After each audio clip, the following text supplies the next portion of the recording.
Hi అండి. రీసెంట్గా మా ఫ్రెండ్స్ షాపింగ్ చేద్దామని చెప్పి వచ్చినప్పుడు కొన్ని సెట్స్ అయితే తీసుకోవాలి, బేగం బజార్కి వెళ్దామని చెప్పి అన్నారు. ఇంకా నా మ్యారేజ్ అయిన 6 ఇయర్స్లో, హైదరాబాద్లో ఉంటున్న 6 ఇయర్స్లో ఫస్ట్ టైం అనమాట బేగం బజార్ వెళ్ళడం.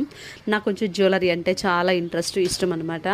ఎప్పుడన్నా వెళ్దాము అంటుండేదాన్ని, కానీ బేగం బజార్ వెళ్ళడం అంత ఈజీ కాదని చెప్పేవాళ్ళు. కానీ మేము ఆ రోజు చేసిన మిస్టేక్ ఏంటంటే వీకెండ్స్లో వెళ్ళడం. అసలు బేగం బజార్లో షాపింగ్ చేసుకోవాలంటే వీకెండ్స్లో అస్సలు వెళ్ళకూడదంట.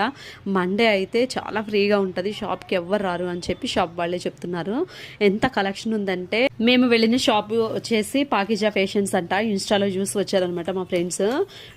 చాలా బాగుందండి కలెక్షన్. ఒక 2-3 డేస్ అయినా సరిపోదు, అలా ఉంది అసలు. ఆ రోజు అయితే మా జాయ్సీ జెన్సీలు ప్రతిదీ కూడా పట్టుకోవడం, దాన్ని తీసేసి హ్యాండ్తో పట్టుకొని మెళ్ళ వేసుకుందామని ట్రై చేయడం అట్లా చేశారు. బాబాయ్ నేనైతే చచ్చిపోయాను వీళ్ళతో ఎగలేక.